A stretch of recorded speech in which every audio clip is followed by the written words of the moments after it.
Informate en ecomedios.com. Seguinos en Twitter, @ecomedios1220. La bisagra. Al promediar la semana, un punto de apoyo para abrir las puertas de la reflexión y el análisis sobre lo que pasó y lo que vendrá. Los elementos de juicio que usted necesita para sacar sus propias conclusiones. Conducción y producción general, Mario Nasinovich. 26º año de Producciones Radiales Independientes.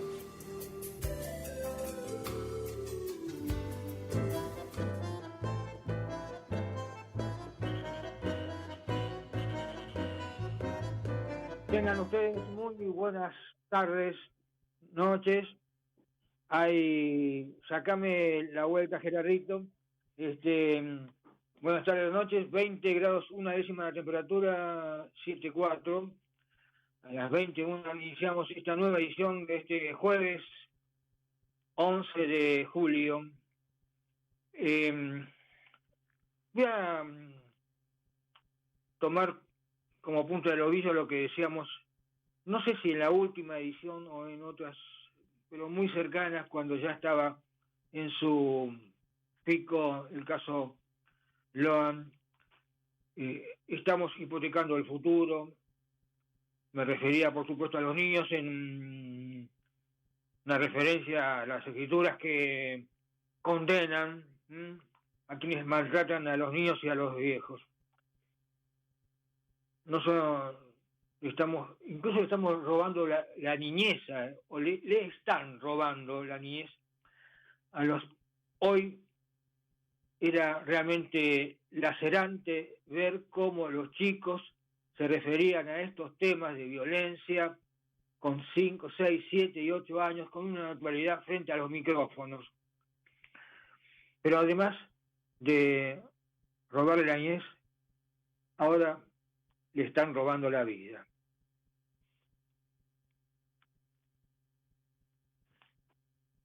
Por supuesto que ya todos, de alguna manera, algunos más, algunos menos, algunos haciéndose los distraídos, haciendo a lo mejor objetivo en otros temas, pero hay que verlo desde el punto de vista político, porque evidentemente, ya sea en Corrientes y en la provincia de Buenos Aires, algo se tiene que avecinar. En la provincia de Buenos Aires hay dos alternativas. O una, por una cuestión ideológica, hay un laissez-faire, que la delincuencia haga lo que quiera, todo es un campo liberado. O la otra alternativa es que, en definitiva, a la gobernación se le fue de las manos el manejo de las fuerzas de seguridad provinciales. Cualquiera de las dos alternativas claramente están mostrando que hay un fracaso, que hay a lo mejor una legitimidad de origen, pero no de ejercicio, y a esta altura del partido, con tantos muertos en su mochila, en este último año, creo que son 2.600 en la provincia de Buenos Aires, quizás algunas de las autoridades provinciales, no sé si a nivel de funcionarios, intendentes, como el caso de Ferraresi en Avellaneda, por el hecho de Bastian, o el mismo gobernador, quizás deberían estar pensando en dar un paso al costado y comenzar a pensar, frente a este fracaso, si no ha llegado la hora de adelantar una consulta al pueblo para volver a legitimar su ejercicio. Lo digo además porque no es la primera vez que hablo de los fracasos de este gobernador como ministro de Economía, cuando ahora nos damos cuenta que nos endeudó adicionalmente en 16.000 millones de dólares. con la fallida estatización de YPF. Pensemos, ya lo dije en otra oportunidad, qué se podría hacer con 16.000 millones de dólares en materia de seguridad, no solamente en la provincia de Buenos Aires, en todo el país, la cantidad de sistemas de información, de seguimiento, cámaras, equipamiento para las fuerzas de seguridad. Yo creo que, es más, por ahí creo que escuché, se dejó deslizar en algunos de los medios de la cadena de la oposición, hay la posibilidad de que realmente en la interna que está inmersa la oposición kirchnerista, entre justamente Kicillof y el heredero de la dinastía Máximo Kirchner, termine con un cortocircuito y hechos como estos sean detonantes. Gerardito, de vuelta te voy a pedir que me saques la vuelta, porque tengo un eco de mi propia voz. Gracias. Bueno,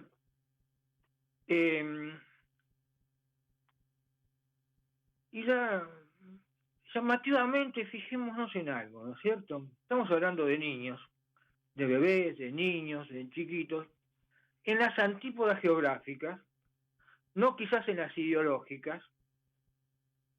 Se produjo esta misma semana un hecho, el lunes pasado, en el que un criminal de guerra, no lo califico yo así, fue calificado por la Corte de Justicia de La Haya, ordenó un ataque a un hospital. Estamos hablando de Ucrania, por supuesto, las tropas rusas, las fuerzas rusas, un ataque a un hospital de niños en Kiev, con las consecuencias que ello trajo. ¿Llama la atención? No, quizás no. Insisto, a lo mejor en las antípodas geográficas, pero no ideológicas. Quería formular estas reflexiones, comenzando el programa, porque sí, vamos a tratar, como siempre, el tema de la política, el Pacto de Mayo,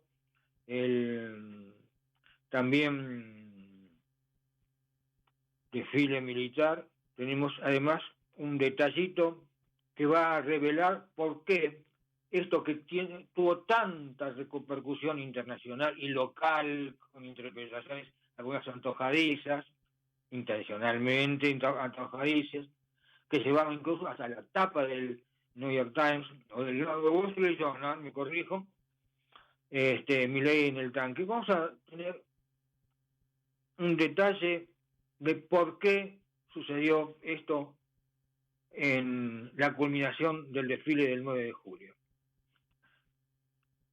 Tenemos mucho por delante y también, como siempre, el bloque provisional después de los anuncios hechos por el nuevo titular del ANSES respecto del pago de sentencias judiciales.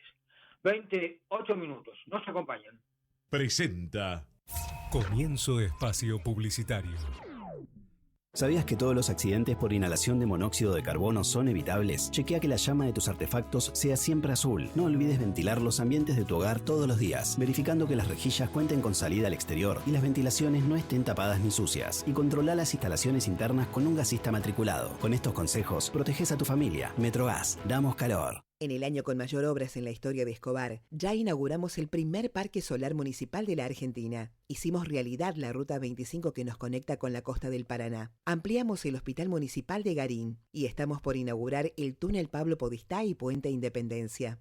2022, el año con más obras en la historia de Escobar.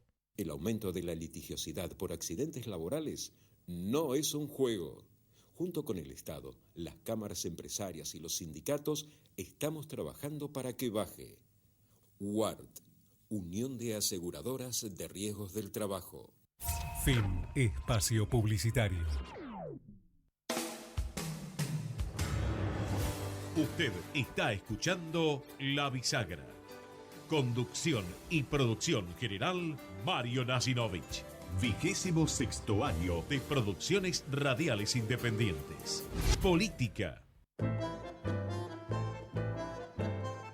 Muy bien, 10 minutos en la República Argentina, está en línea y tiene la deferencia de atendernos el analista político Carlos Germano. Carlos Mario, saludos, gracias por atendernos. Hola Mario, ¿cómo te va? Buenas noches, gracias por llamar. No, por favor, bueno, vamos a ir acompañando algunos de tus comentarios con algunas imágenes y algún video de un tema que yo adelanté recién sobre el tema de justamente el broche de oro que tuvo el desfile del 9 de julio. Y primero vamos a ir poniendo en pantalla las imágenes de Tucumán, la Casa de Tucumán, y el presidente de la República, acompañado de los 18 gobernadores que firmaron el Pacto de Mayo, ahí en la Casa Histórica de Tucumán.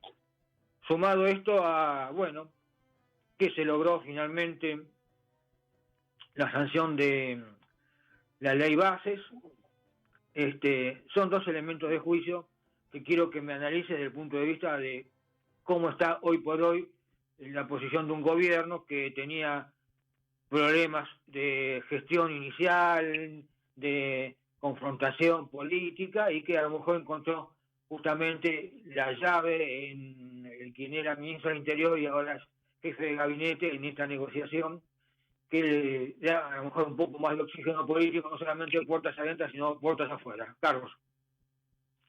Sí, yo creo que, te diría, el Pacto de Mayo, firmado en la gélida madrugada del 9 de julio, y el éxito rotundo, con un acompañamiento muy importante de familias argentinas, del desfile militar de ese mismo día, creo que volvió nuevamente al gobierno nacional a ponerlo en el manejo de agenda pública. Digamos, uno de los grandes éxitos del presidente Milei y su gobierno fue que los primeros 6 meses, con todas las dificultades, siempre había manejado la agenda a excepción de la marcha universitaria. Indudablemente ahí evaluaron muy mal y creo que habían perdido el norte. Pero se recompusieron rápidamente.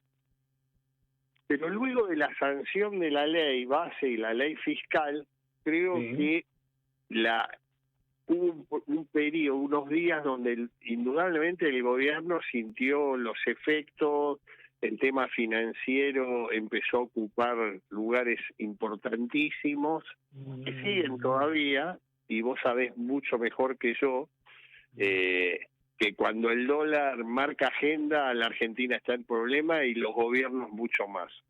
Bueno.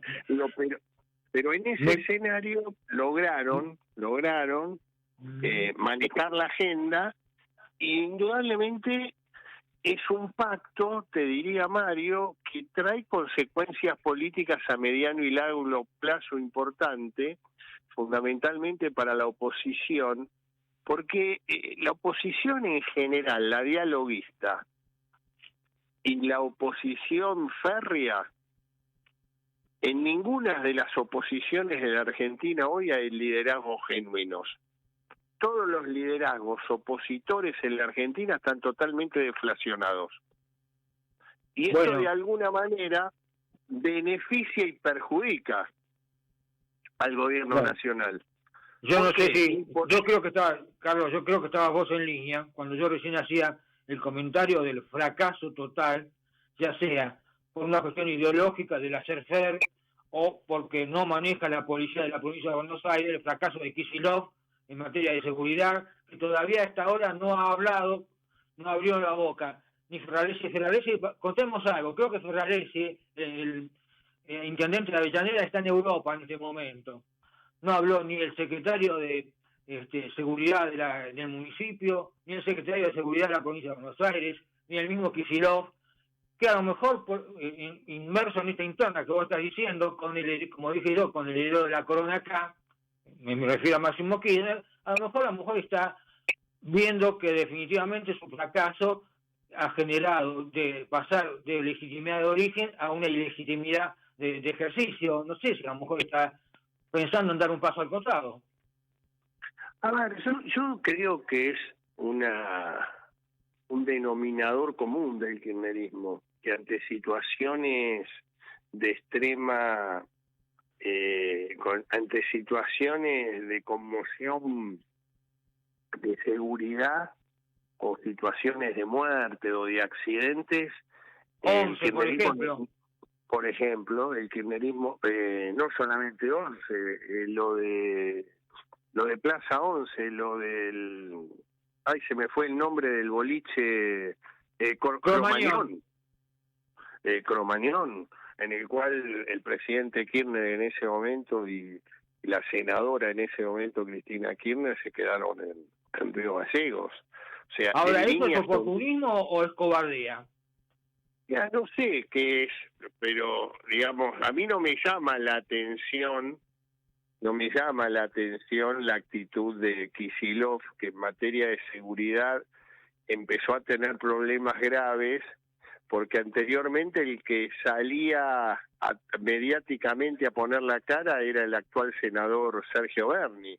Cuando Sergio Berni deja el cargo y asume la senaduría provincial, hoy el actual ministro de Seguridad es una figura que yo creo que muy pocos ciudadanos lo conocen, y en el tema seguridad, la seguridad, digamos, hoy cuando pasan este tipo de situaciones nadie da la cara y nadie da ningún tipo de explicación. Esto me parece que es un dato de la realidad. Te invito, Carlos, te invito a escuchar con atención una exposición que hizo el ministro de Defensa en la Escuela Superior de Guerra, haciendo un raconto. ¿Por qué voy a esto? Porque es un detalle, quizás, pero decía yo en la apertura, que mereció la tapa incluso de Wall Street Journal, el presidente y la vicepresidenta subidas a un tanque, al tanque argentino mediano, pero hay que escuchar muy bien detalladamente, sobre todo el final de esta exposición que formuló Petri, que tuvo poca difusión, de balance de lo que recibieron en materia de gastos o de desaparición de partidas en materia de defensa, que culmina justamente hablando del tanque argentino mediano. Escuchalo atentamente, ahí está, vamos a escuchar a Luis Petri en la Escuela Superior de Guerra.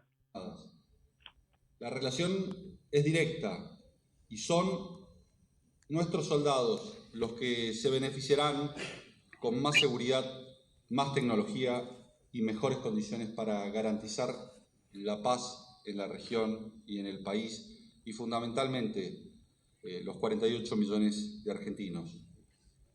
Nuestra industria de la defensa está compuesta por 3 pilares fundamentales, cada uno coincidente con un componente militar específico. En el aéreo es la capacidad de desarrollo de sus aeronaves, su mantenimiento y su modernización. En la tierra lo encontramos con fabricaciones militares relativo a la producción de pólvoras, explosivos y municiones. En el ámbito marítimo, a través de Tandanor, hemos logrado establecer instalaciones capaces de producir y reparar barcos con diversas finalidades. Todas estas capacidades fueron pensadas para la defensa y hoy se encuentran integradas en la industria nacional. Al asumir esta gestión en diciembre del 2023, y esto es necesario decirlo, y aquí me voy a salir de las palabras que me escribieron en el discurso, encontramos nuestras industrias de la defensa, nuestras empresas de la defensa en un estado calamitoso y deplorable, con un déficit en la gran mayoría de ellas, con superpoblación y sin producción. Habían transformado a nuestras empresas de la defensa, que deben ser motores para el desarrollo estratégico militar de nuestro país, en verdaderas cajas políticas, que no producían absolutamente nada y que beneficiaban a unos pocos. Y voy a dar algunos ejemplos de lo que estoy hablando. hay 215 millones de dólares que fueron transferidos por la gestión anterior a las empresas de la defensa y que ya no están. Nos están faltando, por ejemplo, 17 aviones. Son 4 Pampas, 3 Pucarás y 10 IA-100 que el Ministerio de Defensa transfirió los fondos y hoy no se encuentran. Nos están faltando 12 remolcadores, el Ara Petrel y la corbeta Ara Parker. Todos esos fondos de los argentinos, se transfirieron a las empresas de la defensa y en lugar de fabricar aviones, en lugar de fabricar municiones, en lugar de hacer el mantenimiento de buques, terminaron en cajas de la política. Tandanor, que nos debe 12 remolcadores, se dedicaba a hacer bicicleteros y mobiliario para plaza. Eso no es estratégico para la defensa. Eso no es estratégico para defender los intereses vitales de la patria. Y yo les pido que hagamos un ejercicio de memoria. ¿Qué pasó con el proyecto Sara? Que le iba a permitir a la República Argentina tener drones. ¿Dónde están los drones? Habría que preguntarle a Rossi y a Tayana, que destinaron 2.000 millones de pesos en el 2015 para la fabricación de drones clase 2 y clase 3. No están esos drones y tampoco están los 2.000 millones de pesos. O los 200 millones de dólares que se iban a destinar para la construcción del buque Polar. ¿Dónde está ese buque Polar en la República Argentina? No está. Se lo llevaron las cajas de la política. Por eso digo que el resultado era calamitoso. Porque comenzó un proyecto de remodelación de los tanques medianos argentinos en el año 2010 para modernizar 74 tanques medianos argentinos. El 10 de diciembre del 2023 asumimos esta gestión, después de 14 años. ¿Cuántos tanques se modernizaron? 2. En menos de 6 meses, esta gestión, y este anuncio lo hago aquí, el 9 de julio, 5 nuevos TAM van a desfilar por las calles de la República Argentina. 5 nuevos TAM en esta gestión que comenzó el 10 de diciembre, contra 2 después de 14 años. Y esto habla de cambiar el paradigma. Bueno, muy bien, ahí está lo que escuchaste, Carlos. Sí, escuché perfectamente. Bueno, justamente quería yo darlo esto como testimonio, porque a lo mejor te explica de algún modo por qué los efectivos del ejército que manejaban los TAM los invitaron al presidente y a la vicepresidenta, porque justamente, como decía recién Petri, era esto antes del 9 de julio, anunciaba que el 9 de julio iban a desfilar estos 5 adicionales, en 6 meses se hicieron las actualizaciones, mientras que en 14 años se habían hecho 2 actualizaciones, más todo el raconto que hizo de, ¿no es cierto? Bueno, un detalle más que queríamos poner en el aire y, bueno, quisiera que vos me digas, ya creo que has hecho un planteo bastante importante de que en alguna medida el título sería que nuevamente el gobierno retoma la agenda. Exactamente, yo creo que salió de la pérdida del marasmo que había caído, obviamente con situaciones todavía difíciles, pero te vuelvo a repetir, yo creo que en la noche gélida del 9 de julio ese pacto genera efectos políticos importantes, porque fundamentalmente tenés que ver a una oposición que todavía, digamos, le está costando hacer pie, porque, te vuelvo a repetir, creo que la deflación de liderazgos es muy importante, y ahí se produce, porque, digamos, cruza todas las oposiciones, porque ahí estuvo el gobernador peronista de Tucumán, el gobernador peronista de Catamarca, estuvo el gobernador de Salta, muy allegado a Sergio Massa, una figura muy importante por la afinidad con Cristina Kirchner específicamente, es el ex radical y actual gobernador de Santiago del Estero, Gerardo Zamora, que habría que ver cómo esto repercute en el Parlamento Nacional, en los distintos bloques. Los bloques de Cambia Federal, tanto de Senado liderado por Juan Carlos Romero, como de diputados liderados por Miguel Ángel Pichetto, no estuvieron en Tucumán. El radicalismo, un sector del radicalismo que estuvo en Tucumán y el otro sector, el que, digamos, responde al presidente del partido, Martín Lustó, que cada vez está, digamos, definitivamente en la vereda de enfrente al gobierno nacional, y otro sector que quiere liderar y encabezar un proyecto, te diría, hasta hegemónico, que es Facundo Manes, planteando, digamos, que es en la continuidad de Raúl Alfonsín con el tercer movimiento histórico.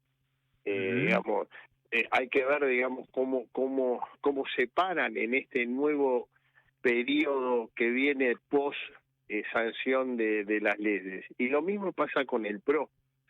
Por eso, el Parlamento va a ser una caja de resonancia aún más importante de lo que fue hasta ahora, y yo te diría que esto hay que mirarlo con mucho detenimiento, porque el Pacto de Mayo produjo una serie de reacomodamientos políticos sin liderazgo genuino. Yo te diría que puede ser positivo para el gobierno, pero también puede ser negativo, o sea, puede jugar a favor o en contra. ¿Por qué?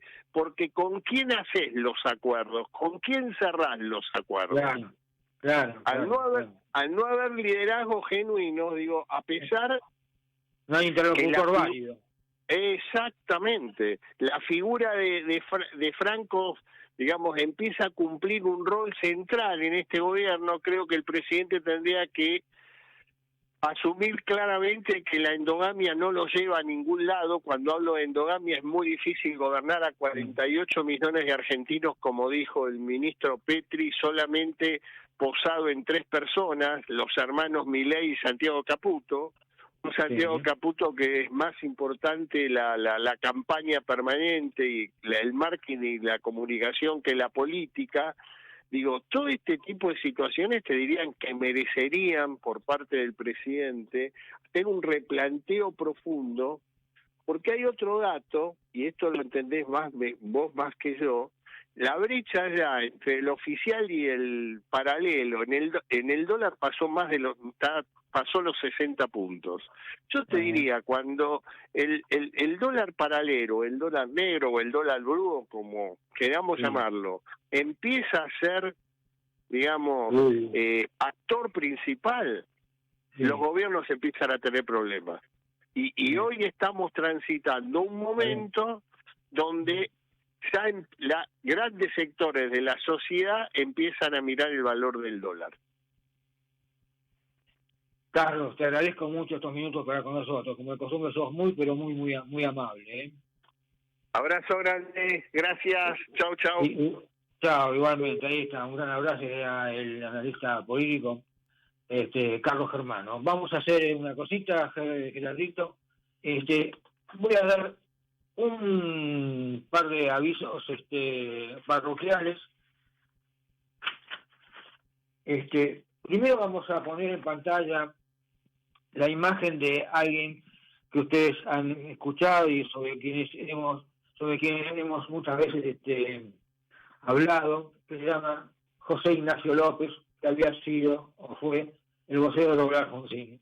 Ya esto lo comentamos en su momento, lo que pasa es que se está volviendo a reeditar, a poner en pantalla un documental protagonizado por José Ignacio López, que se llama Memoria para Construir, que está acompañado por una cantidad de testimonios de notables personalidades, que está en este momento en el aire, insisto, reeditado y puesto nuevamente en el aire por cadenas como Somos, como el Flow, como también el canal de YouTube del Diario La Nación,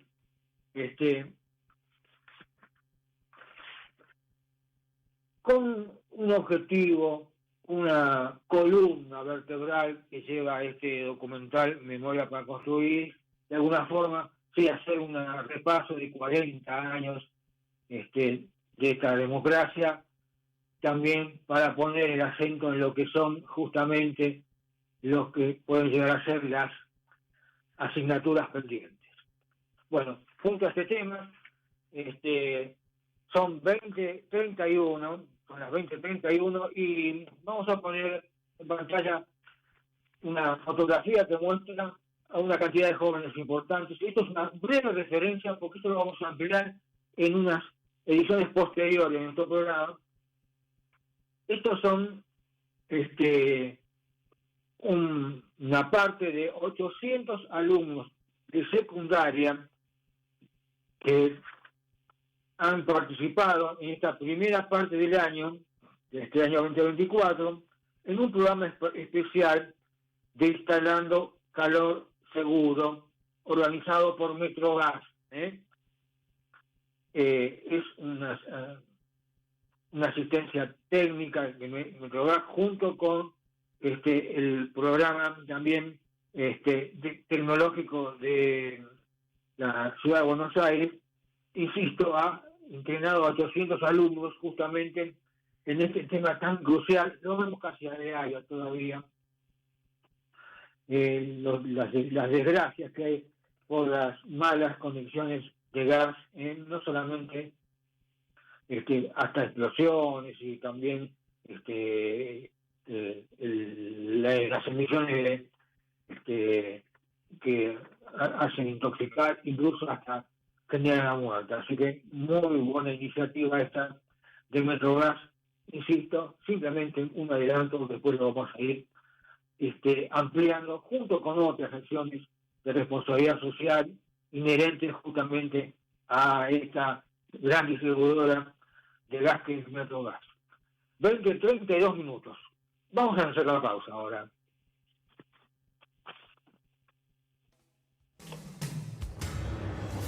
Usted está escuchando La Bisagra. Conducción y producción general, Mario Nasinovich. 26º año de producciones radiales independientes. Internacionales. Bueno. Muy bien, 20:33 minutos en la República Argentina. Estamos con 5 grados, 8 décimas la temperatura. Sigue bajando, obviamente, como todos estos días. Está en línea, tiene la deferencia de atendernos el doctor Mauro Lago Barra, analista internacional y profesor de la Universidad de Salvador. Mauro, Mario Nacional, saludos, gracias por atendernos. Hola Mario, buenas noches. Gracias a usted. Bueno, buenas noches. Horas cruciales, ¿no? Está sesionando la OTAN en una semana en la cual vamos a poner en pantalla una imagen lacerante, en la cual, lo dije en apertura, no porque yo lo diga, sino porque así fue calificado por la Corte de la Haya, el criminal Putin, ordenando ataques sobre Ucrania, atacó un hospital de niños donde hubo una cantidad muy importante de muertos y heridos. Estamos poniendo una imagen en pantalla y insisto, en un momento en que la OTAN está sesionando y nuevamente recalculando quizás para ver si en definitiva le da o no instrumentos aéreos para el contraataque a Ucrania en contra de esta obsesión, y esto que ya la última vez hablábamos de una propuesta de Putin que no era en definitiva una propuesta de un armisticio o una cese al fuego, sino directamente un ultimátum. Bueno, ¿cómo sigue esto? Además, en medio de un Estados Unidos que está debatiéndose si Biden sí, si Biden no, y una Francia que camina la cuerda floja entre izquierda y derecha. Complejo el panorama, Mauro. Bueno, Mario, sí, la verdad que los horrores de la guerra no dejan de escandalizarnos, ¿no? uno no puede permanecer indiferente ante estas cosas. Muy importante la reunión de la OTAN porque hizo dos manifestaciones que tienen a lo mejor relevancia geopolítica y que conviene destacar. La primera es que dicen que están analizando la incorporación de Ucrania, lo cual sería un duro golpe para Rusia y significaría que Rusia debería abandonar ya toda aspiración de ser una potencia europea y ya queda directamente como una potencia asiática, ¿no? Es decir, Rusia siempre fue una potencia europea y asiática, ahora pierde la pata europea, va a ser solamente una potencia asiática. En Europa va a perder toda posibilidad de tener influencia o territorios, ¿no?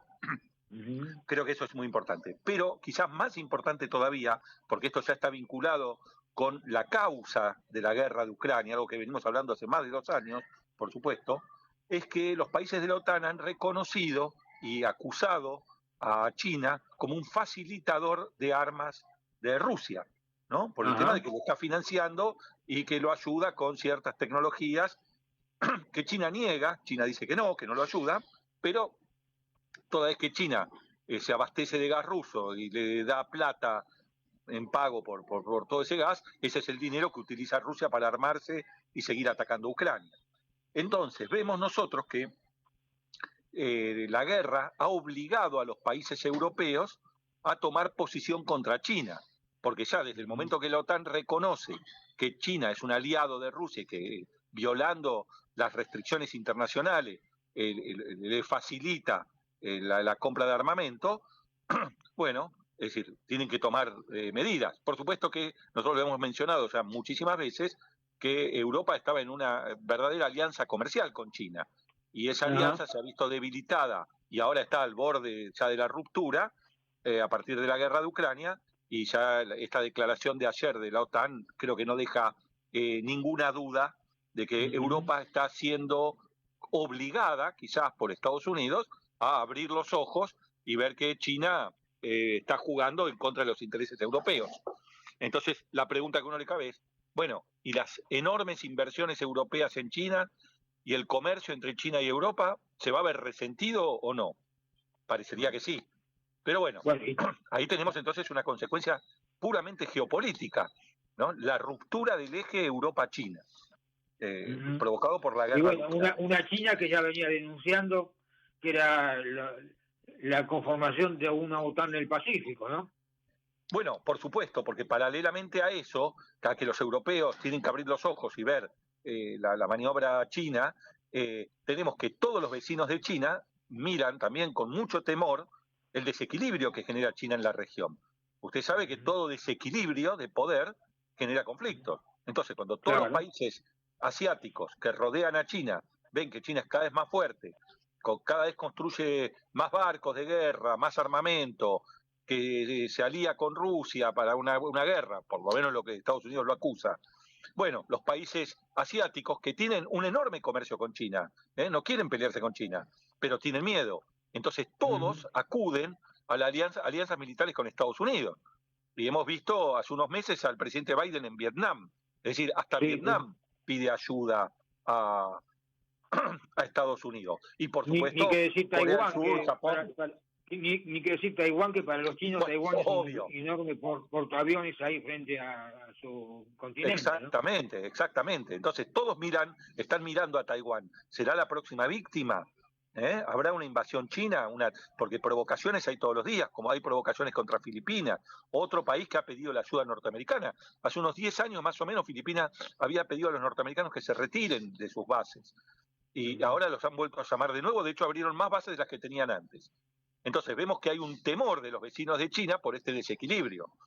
Y Estados Unidos entonces empieza a pisar fuerte también en esa región, y no sería extraño, como usted dice, que haya una nueva OTAN o un pacto de asistencia recíproca en esa zona. Y bueno, y esto por supuesto que también se engancha con algo que usted mencionaba, que es la elección en Estados Unidos, porque aparentemente Trump cambiaría la política que está siguiendo Estados Unidos. Así lo ha anunciado algunas veces y tiene esa fama de ser un hombre impredecible. Sin embargo, tendríamos que pensarlo bien, porque es cierto que Trump en su gobierno anterior actuó quizás mal asesorado y con cierta imprevisión, ¿no? Pero quizás ahora ya tiene equipos un poco más formados y yo no creo que él pueda apartarse mucho de la política que está siguiendo Estados Unidos. Si nosotros siguiéramos un análisis realista, como el que hacemos siempre, que no nos dejamos llevar por ideologías, podríamos decir que un Trump que quisiera irse de la guerra de Ucrania, abandonar Medio Oriente, abandonar a los aliados en Asia, abandonar a Corea, Japón, todo eso, sería un Trump que estaría luchando contra el corazón profundo del poder norteamericano, el Deep State, ¿no? Que es una política que está siguiendo Estados Unidos hace años. Y entonces uno debería preguntarse, si hubiera un enfrentamiento entre Trump y ese Deep State, ¿quién ganaría? ¿Quién cree usted que ganaría? Es decir, ¿podría Trump realmente modificar la política exterior de Estados Unidos? Yo creo que no. Estados Unidos ya ha dado muestras a lo largo de su historia de que cuando un presidente saca los pies del plato, lo tratan de enderezar. Y si no, bueno, ya sabemos. Como de costumbre, Mauro, usted trae planteos gigantes. Le digo una cosa, Sí. Uno que trata de seguir todas las medianoches haciendo zapping, CNN, Fox, Euronews, la BBC. Esta visión no la están tomando. Todavía están ahí en una suerte con Clooney, con un actor que lo está ocultando a varios, medio farandulesco, pero usted está planteando la cuestión medular de fondo. Gracias por habernos acompañado, Mauro. Bueno, gracias por tus palabras, Mario. Un gran abrazo. Igualmente. Ahí estaba el doctor Mauro Lago Barda, analista internacional y profesor de la Universidad de El Salvador. Bueno, creo que tenemos una pausa pendiente, ¿no es cierto? O los oficios. Vamos la radio, somos tu voz. Vamos con Eco, siempre la verdad y la mejor información. En julio tenés cita con el Poncho. Catamarca te invita a vivir la fiesta más grande del invierno en Argentina. Tradición e identidad que unen generaciones. Poncho 2024. No podés faltar. 53ª Fiesta Nacional e Internacional del Poncho. ¿Cómo prevenir dengue, zika y chikungunya? Sin criaderos no hay dengue. Limpia tu patio de objetos que acumulen agua. Elimina agua estancada de recipientes. Reemplaza con tierra o arena el agua de tus flores. Tapa los tanques de agua y cisternas. Tira y perfora llantas para que no acumulen agua. Limpia floreros y bebederos. Recordá, sin criaderos no hay dengue. Intendencia Menéndez. Informate en ecomedios.com. Seguinos en Twitter, @ecomedios1220. Auspició. Comienzo espacio publicitario. ¿Sabías que todos los accidentes por inhalación de monóxido de carbono son evitables? Chequea que la llama de tus artefactos sea siempre azul. No olvides ventilar los ambientes de tu hogar todos los días, verificando que las rejillas cuenten con salida al exterior y las ventilaciones no estén tapadas ni sucias. Y controla las instalaciones internas con un gasista matriculado. Con estos consejos, proteges a tu familia. Metrogas, damos calor. Escobar 360 es una plataforma online que moderniza al Estado municipal para que puedas realizar tus trámites a distancia y accedas a más servicios de manera centralizada y sin salir de tu casa. Ingresa a escobar360.escobar.gov.ar, crea tu usuario y desde allí te podés inscribir, gestionar y participar en las distintas áreas. Escobar te da cada día más. El aumento de la litigiosidad por accidentes laborales no es un juego. Junto con el Estado, las cámaras empresarias y los sindicatos, estamos trabajando para que baje.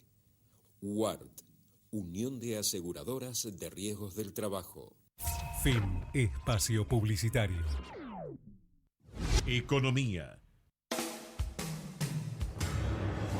Usted está escuchando La Bisagra. Conducción y producción general, Mario Nasinovich. 26º año de Producciones Radiales Independientes. Sociedad.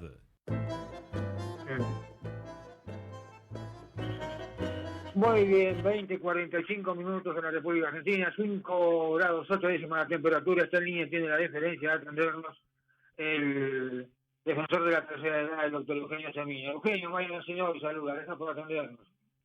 ¿Qué tal, Mario? Qué gusto poder saludarlo.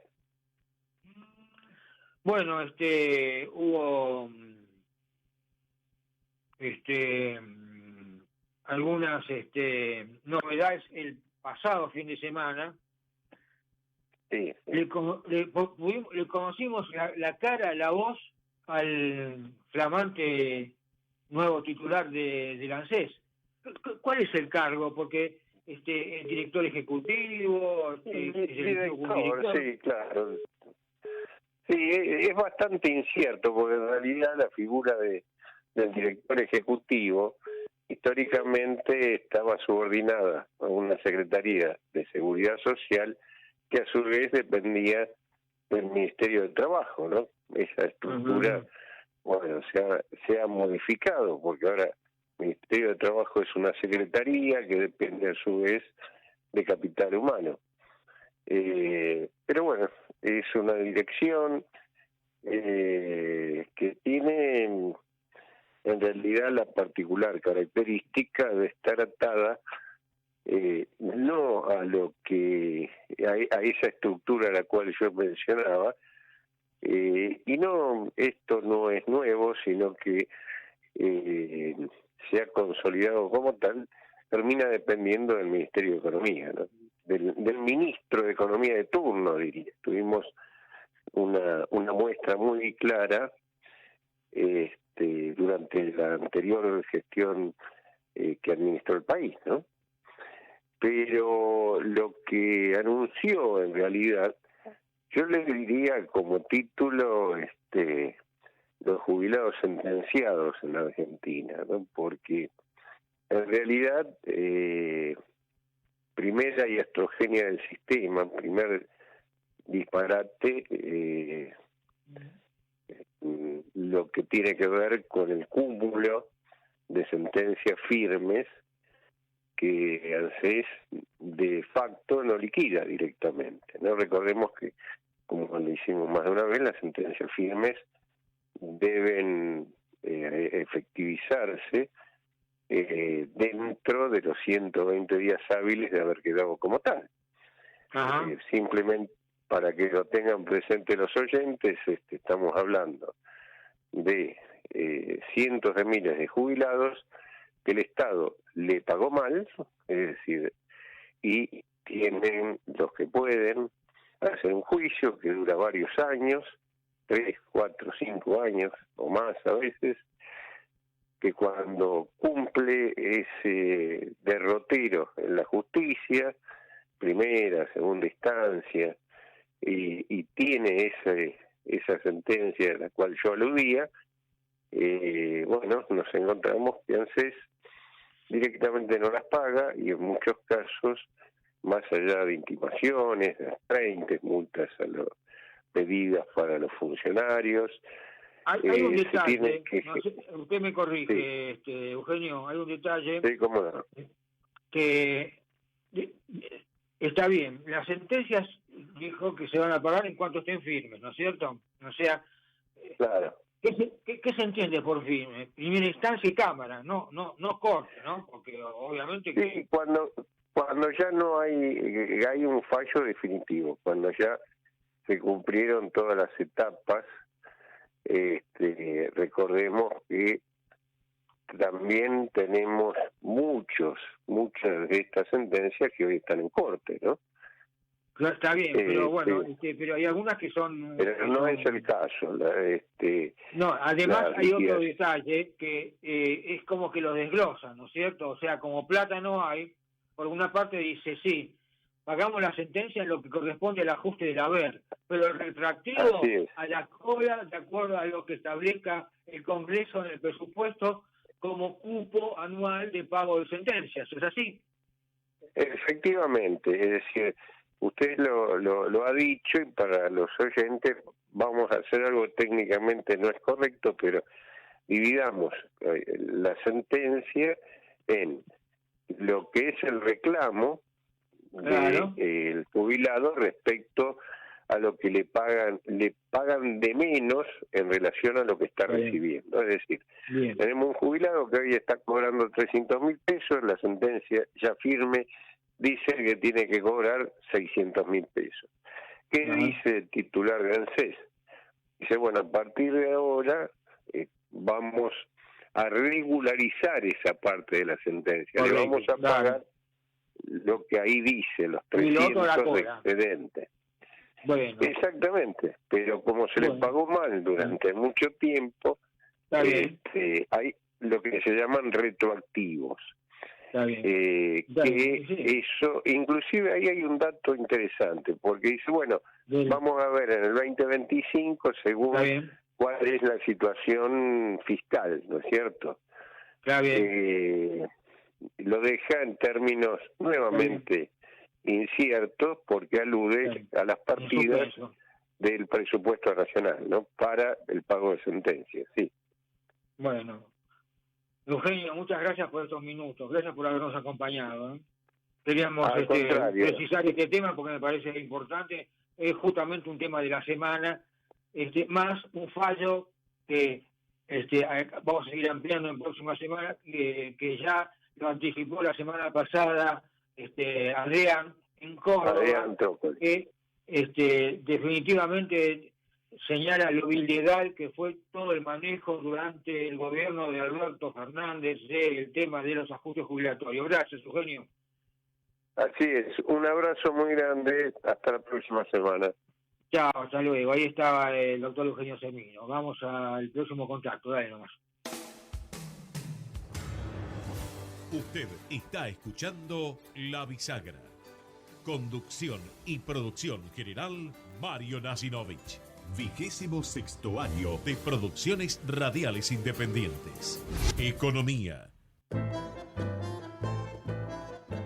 Muy bien, 20:52 minutos en la República Argentina. Rapidito vamos al encuentro del doctor Víctor Becker, economista, titular del Centro de Estudios de la Nueva Economía de la Universidad de Belgrano y el ex director del Instituto Nacional de Estadística y Censos. Víctor, Mario, saludos, gracias por atendernos.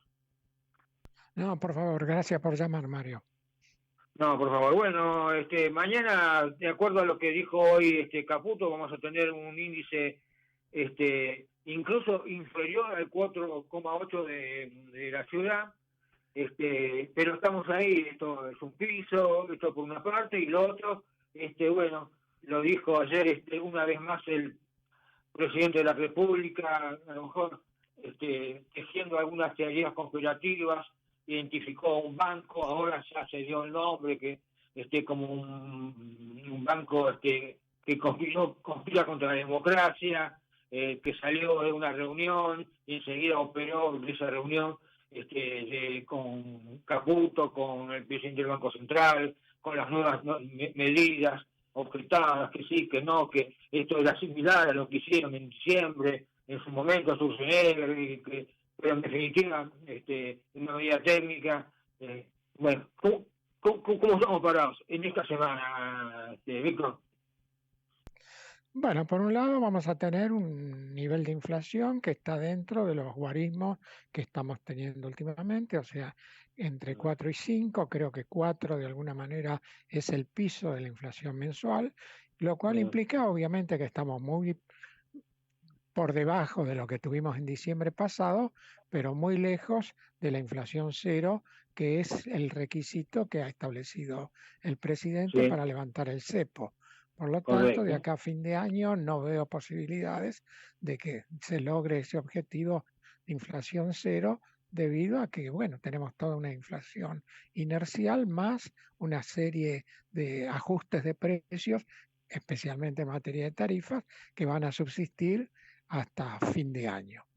Esto implica, obviamente, que el tema del cepo probablemente pase a ser una tarea para el 2025, pero en el interín, digamos, tenemos que resolver el otro gran problema de la economía argentina, que es que en junio el Banco Central prácticamente no tuvo ocasión de comprar divisas en un mes donde la exportación es muy fuerte.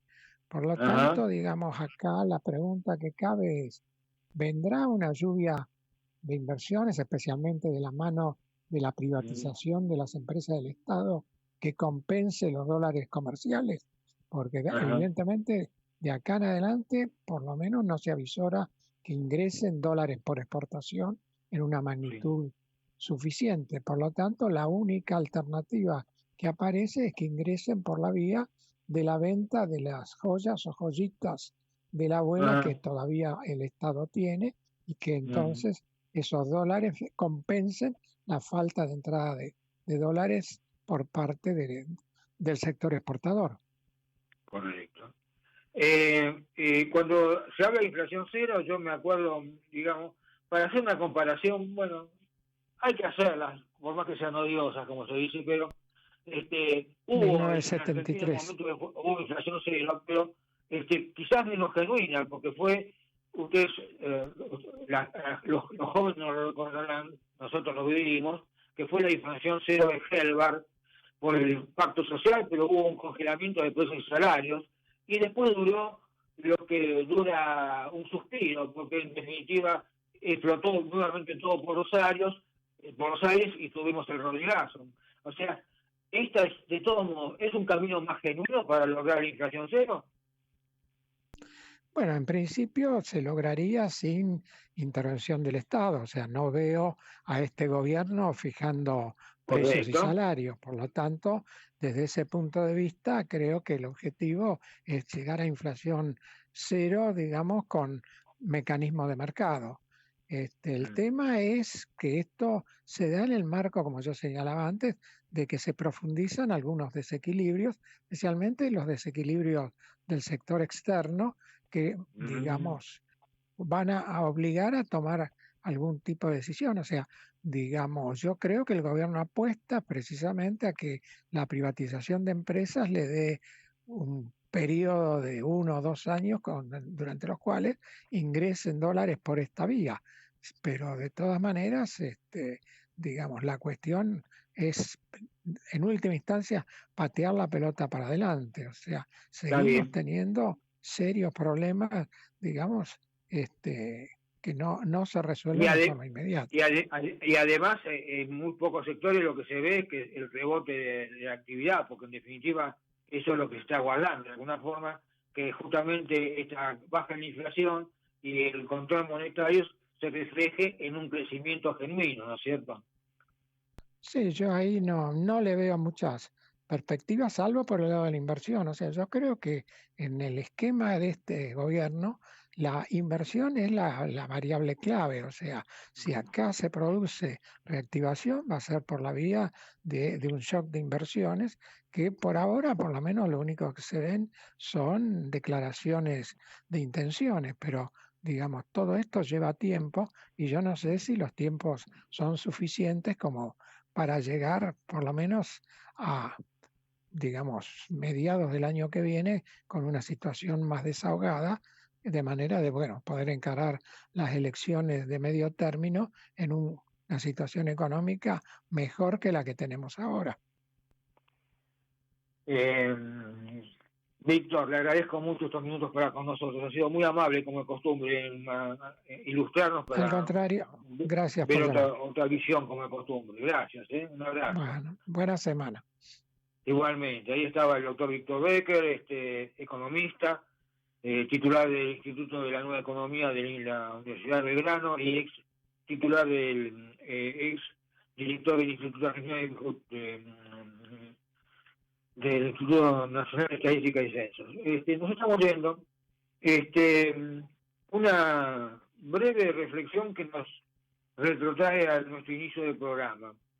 Ha transcurrido 1 hora más, y por lo menos, de acuerdo a la información de los medios que nos surtimos nosotros, hasta el momento, nadie de la Intendencia de Avellaneda, ni su intendente, ni su secretario de Seguridad, nadie de la Gobernación de la provincia de Buenos Aires, porque la seguridad en la provincia de Buenos Aires es responsabilidad de la Gobernación, ni el jefe de gabinete, ni el secretario de Seguridad, que es un apéndice, digamos así, o una herencia que dejó Bernie en su momento, ni el gobernador Kicillof se han referido a el asesinato de Bastian, que pudo ser en medio de la balacera, excesiva defensa, insisto, por laissez-faire o por ideología. En definitiva, se les ha ido de la mano quizás el tema de la seguridad a las autoridades de la provincia de Buenos Aires, que muchos se preguntan, claro, muchos dicen, algunos colegas incluso, pero están ahí, los volvieron a votar, ¿no es cierto? Sí, es verdad. Pero eso nos retrotrae al 1574, cuando el Puy de Lavoisier ensayó un principio de la servidumbre voluntaria. Quizás la gente, o podríamos compararlo con el síndrome de Estocolmo, pero cerramos con una advertencia que hay que recordar. En orden de importancia, uno se pregunta, ¿qué es más importante? ¿Lo que pasó hoy con Bastian? Nos retrotraemos a lo de Costecchi y Santillán, ¿se acuerdan? A quienes nadie, de alguna forma, ellos voluntariamente participaron de una manifestación en la cual fueron abatidos por fuerzas policiales de Estado, una barbaridad, pero recordemos que eso terminó prácticamente con el gobierno de Dualde, que no tuvo más remedio que anticipar las elecciones nacionales, de las cuales resultó ganador Néstor Kirchner. Recordamos eso, ¿no es cierto?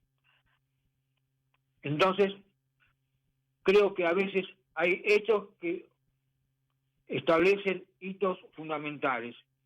Todo dependerá, no hay obviamente en este momento números en las cámaras, por ejemplo, para iniciar un juicio político, ¿no? Evidentemente, pero no hay que dejar de hacer estas relaciones históricas para ubicarnos un poco en el tiempo y en el espacio que nos toca vivir, que insistimos, como decíamos al principio, estamos hipotecando el futuro, no solamente de alguna forma acabando con los sueños de la niñez, sino también ahora acabando con sus vidas. Muchas gracias por habernos acompañado. Nos volvemos a encontrar en una semana aquí en Ecomedios AM 1220. Gracias, muchas gracias. Y hasta la semana próxima.